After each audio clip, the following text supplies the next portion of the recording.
Daqui a pouco nós vamos ler as suas mensagens. Algumas eu leio quando elas são muito longas, porque eu resumo um pouquinho, né? Mas quem vai ler as mensagens de vocês é a Mayra, que está aqui. Maíra, que está aqui conosco, né, Maíra? Bom dia, Maíra. Bom dia, Padre Cândido. Tudo bem. Mas nem agora não, viu? Não. Porque nós temos ainda algumas coisas para comentar.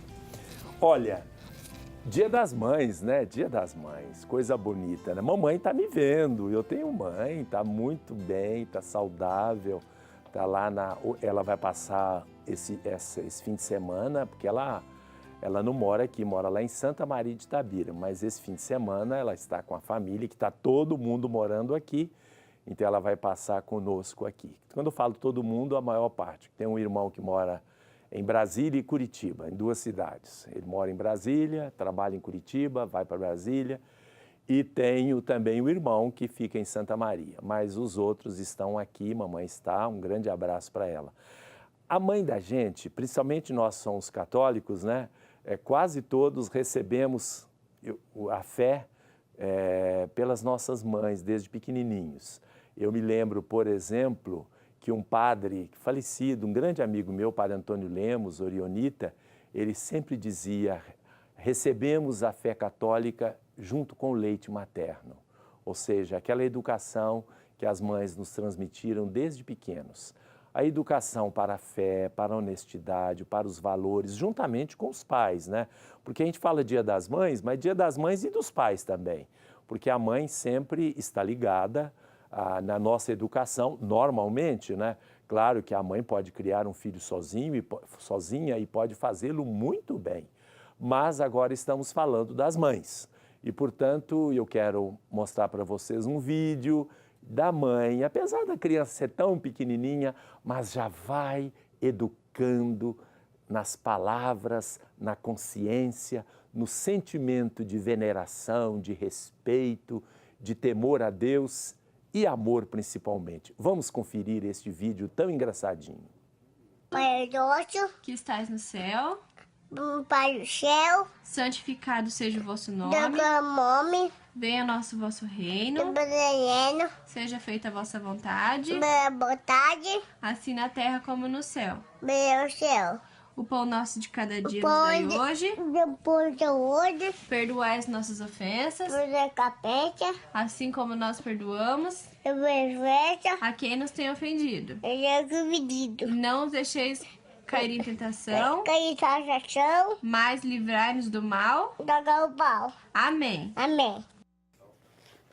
Muito bem, vocês viram aí, ele não está entendendo muito bem o que está falando, mas já está absorvendo. Aliás, existem quase certeza, né, de que mesmo as crianças, mesmo antes de falar, já recebem informações e formação sobre valores, sobre a fé, sobre as coisas fundamentais que depois vão desenvolver naquela personalidade. E a gente fica muito admirado, por exemplo, que a família, a mãe, de vez em quando fica muito desesperada. Eu formei meu filho e quando chega numa época de adolescência e juventude, ele parece meio desligado, meio afastado. Mas os exemplos são muito grandes, que quando existe esta raiz que foi dada pelas mães desde criancinha pequena e até mesmo dentro do útero materno, depois aquela pessoa volta. É impressionante como isso acontece. Então a gente pode ficar relaxados, pode ficar tranquilos, na medida que fez a sua parte, depois os frutos virão. Mas vamos agora à leitura daquilo que eu estava comentando antes. Novas culturas continuam a formar-se nestas enormes geografias humanas, em que o cristão já não costuma ser promotor ou gerador de sentido, mas recebe delas outras linguagens, símbolos, mensagens e paradigmas que oferecem novas orientações de vida, muitas vezes em contraste com o Evangelho de Jesus. uma cultura inédita que palpita e que está em elaboração na cidade. O Sínodo dos Bispos constatou que as transformações destas grandes áreas e a cultura que exprimem são hoje um lugar privilegiado da nova evangelização. Isto requer imaginar espaços de oração e de comunhão com características inovadoras, mais atraentes e significativas para as populações urbanas. Os ambientes rurais, em razão da influência dos mass media, não estão imunes destas transformações culturais, que também operam mudanças significativas nas suas formas de vida. Muito bem. Aqui eu gostaria de lembrar o seguinte: o Papa fala coisas, ou seja, o sínodo, né, que o Papa depois faz a redação final e a responsabilidade é dele, fala coisas aqui muito importantes, né, na cidade. Agora, ele fala, assim, de espaços, de novos espaços. Vai dizer no próximo parágrafo também que a cidade, diferentemente do mundo antigo, principalmente o mundo rural, não tem uma cultura uniforme. É uma cultura plural. E por isso, não tem que exigir que todo mundo faça as coisas iguais. É uma mania que muitas vezes até nós padres temos. Todo mundo fazer igualzinho. Claro que existem coisas que são fundamentais. Existem coisas, uma pastoral, mas aqueles detalhes deve-se levar em conta a criatividade e a realidade onde aqueles cristãos estão inseridos. Hoje vale muito, por exemplo, numa determinada comunidade paroquial funciona as celebrações, por exemplo, tem uma expressão X no canto, na forma de celebrar e assim por diante. Em outro lugar já é diferente, principalmente num país como o Brasil, onde se reúnem culturas de vários tipos, de várias origens. Nós temos pessoas e coletividades que têm uma formação mais clássica, mais europeia, pela escola, pela tendência, pela família, pelas origens. Em outros lugares, a formação é mais popular, mais originada aqui, influenciada pelos movimentos desde o tempo da descoberta, índios, negros, portugueses e assim por diante. Então, nós temos várias culturas. Não pode-se exigir que as práticas pastorais sejam todas iguaizinhas em todas as paróquias, em todas as comunidades. Aliás, todos já compreendemos isso, né? Os bispos sabem disso. Os nossos bispos, em Belo Horizonte especificamente, sabem disso. Mas muitas vezes os padres que vieram de determinada origem, assim, né? E pensam que os outros têm que fazer que nem eles. O problema não é você fazer aquilo que você acha que é específico da sua cultura. O problema é você querer impor para o outro, que está numa realidade diferente, o modo de que você faz na sua comunidade. Liberdade, meus irmãos, liberdade. Hoje nós temos opções e assim, se a nossa igreja ainda conserva, digamos assim, de maneira harmoniosa, tantos fiéis no seu seio, é porque os fiéis podem se reconhecer e podem escolher as várias formas de viver a sua fé, de celebrar. Imaginemos se todos tivessem que celebrar, por exemplo, missa sertaneja.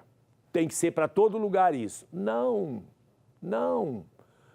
Naturalmente, há lugares que isto é maravilhoso, mas outros lugares não é bem aceito. Imaginemos que tem que se celebrar da forma, forma indígena. Tá, tudo bem, mas não em todos os lugares. Imagine que você tenha que celebrar de uma forma clássica, com músicas, com gestos muito mais formais. Você não pode impor isso para os outros, pode funcionar para você. Vamos ver um vídeo? Vamos ver um vídeo da Lilian Carvalho, que é dentista da paróquia Santa Efigênia, e ela vai dar um testemunho que é muito importante. Vamos conferir esse vídeo. Na adolescência, a gente acaba afastando um pouco, né, da igreja, buscando a identidade. E depois de um certo tempo, eu retomei, né, já com a profissão, com a realização profissional, né, eu senti aquele vazio, assim, uma falta de sentido. Né? E para buscar esse sentido, eu me recordo das palavras do meu pai, que falou assim, olha, tem um padre que é um poeta lá na paróquia Santa Efigênia, que é o padre Aloísio, e ali eu comecei um caminho de uma conversão mais madura, né? Com essa direção espiritual, né? Que hoje é o nosso Dom Aloísio Vitral, né? Que está em Teófilo Otoni.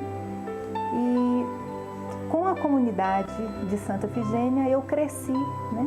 Na minha fé, através de vários encontros e da própria espiritualidade que o Dom Aloísio impregnou na paróquia, que é a espiritualidade de Santo Inácio de Loyola. É uma experiência de um encontro pessoal com esse Jesus Cristo de Nazaré, né?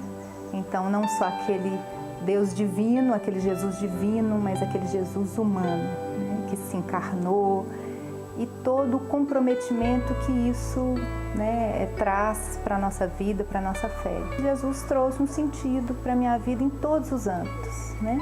Então, até a profissão que tinha sido escolhida em oração, mas eu fiz um discernimento mais profundo e vi na minha profissão uma missão, né? Então, uma pastoral. É um caminho de santidade, né? Que Santo Inácio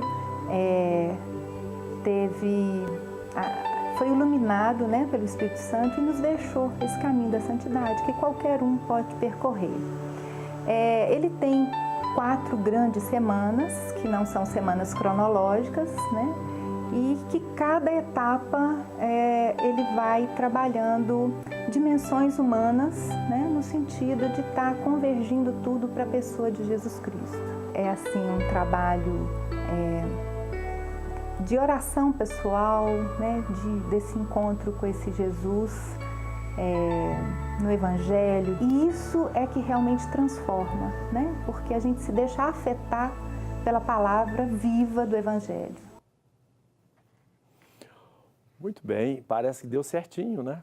Nós falamos que as pessoas voltam e falamos também da experiência cultural muito importante. Aí foi a poesia e a espiritualidade da paróquia Santa Efigênia que a atraiu. Voltamos daqui a pouquinho para o 4º bloco do Questões de Fé.